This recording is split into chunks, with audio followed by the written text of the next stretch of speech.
انسان کسی کی کیوں نہیں سنتا؟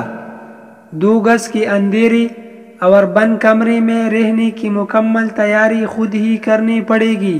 جو دنیا میں رشوتیں دے کر، سفارشی کروا کر، دوسروں کا حق مار کر یا حرام کما کر اپنی زندگی کو ناجائز مال و دولت سے کامیابی کی طرف لے جا رہی ہے، ان سے گزارش کروں گا کہ موت کا فرشتہ رشوت بھی نہیں لیتا، سفارش بھی نہیں سنتا اور اس پر اپنا حق بھی جمایا نہیں جا سکتا۔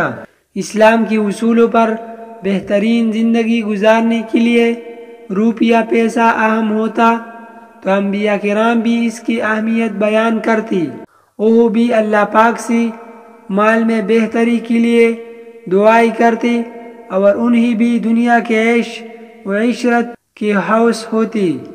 یہ عادتیں حقیقت میں ہمیں پڑ چکے ہیں، ہم عیش و عشرت کے شوقین ہو چکے ہیں۔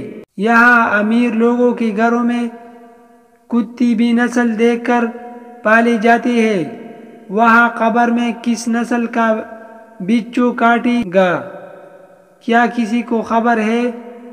یہ سب ایک مدت کی عیاشی ہے، زندگی گزرتی دیر نہیں لگتی۔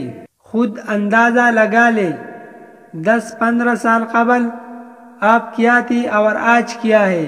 دفتر سے واپس گھر آتے ہوئے اگر ٹریفک حادثے میں ہماری وفات ہو جائے تو کیا ہمیں اپنے گناہوں پر توبہ کرنے کا بھی موقع میسر آئے گا؟ انسان وقت کی قدر نہ کرے تو وقت بھی انسان کا ساتھ چھوڑ جاتا ہے۔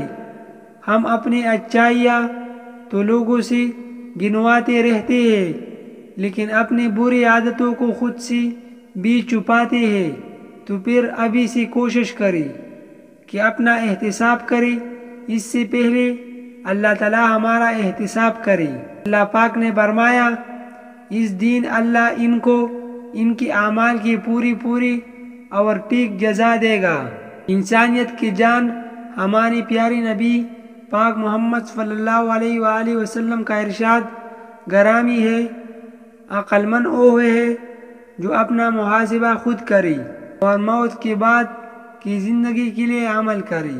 حضرت عمر رضی اللہ تعالیٰ عنہ نے فرمایا، اپنا محاسبہ کرتے رہا کرو قبل اس کی کہ تم سے حساب لیا جائے، اور اس ذات گرامی کے سامنے اس بڑی پیشی کی تیاری کرتے رہو۔ جس نے دنیا میں اپنا محاسبہ کر لیا، روز قیامت اس پر حساب آسان ہو جائے گا۔ اللہ رب العالمین ہمیں نیکی کے راستے پر چلنے کی توفیق عطا فرمائے، آمین۔